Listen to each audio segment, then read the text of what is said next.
कन्हैया कुमार उत्तर पूर्वी दिल्ली निर्वाचन क्षेत्र से बीजेपी सांसद मनोज तिवारी के खिलाफ आगामी लोकसभा चुनाव लड़ेंगे। कन्हैया के सामने बीजेपी के मनोज तिवारी मैदान में होंगे। कहा जाता है कि इसी इलाके ने आपको दिल्ली की सत्ता तक पहुंचाया। हालांकि इस बार आपने कांग्रेस के लिए सीट को खाली छोड़ा, लेकिन कन्हैया कुमार के आगे सबसे बड़ी चुनौती इस वक्त मनोज तिवारी। पिछले बार भी वो शीला दीक्षित को इस सीट से हरा चुके हैं। दरअसल दिल्ली में लोकसभा की कुल 7 सीटें हैं। इन सभी सीटों में सबसे घनी आबादी वाली सीट है उत्तर पूर्वी सीट। यहाँ से बीजेपी के मनोज तिवारी पिछले 2 बार से सांसद हैं। चुनावी मैदान में मनोज तिवारी की ताकत का अंदाजा इसी बात से लगाया जा सकता है कि बीजेपी ने दिल्ली की 7 सीटों में केवल मनोज पर ही दोबारा दाव लगाया। बाकी 6 सीटों पर सभी के टिकट कटे हैं। वहीं कन्हैया कुमार की बात करें तो वो जेएनयू छात्र संघ के अध्यक्ष रहे हैं और उनकी गिनती अच्छा वक्ता के रूप में होती है। वो कांग्रेस के टिकट से मैदान में, इससे पहले वो लेफ्ट का बड़ा चेहरा रहे हैं और कई मुद्दों पर विवादों से घिर रहे हैं। खास बात यह है कि इस सीट पर दोनों ही उम्मीदवार पूर्वांचली हैं, दोनों ही बिहार के रहने वाले हैं। कांग्रेस ने कन्हैया पर इसलिए भी दाव लगाया क्योंकि उनके भाषणों में ज्यादातर गरीबों, मजदूरों और महिलाओं की बात की जाती रही है।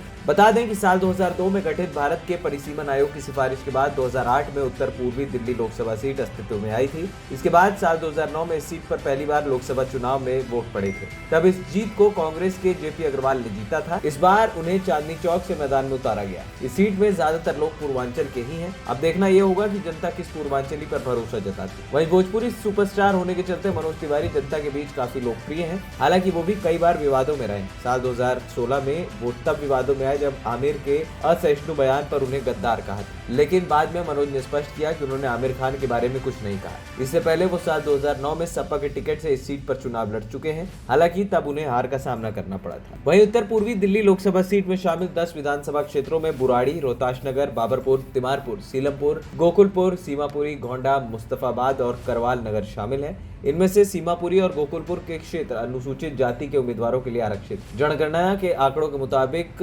2,24,01,624 लोगों की आबादी के साथ उत्तर पूर्वी दिल्ली निर्वाचन क्षेत्र दिल्ली के सबसे ज्यादा आबादी वाला क्षेत्र है।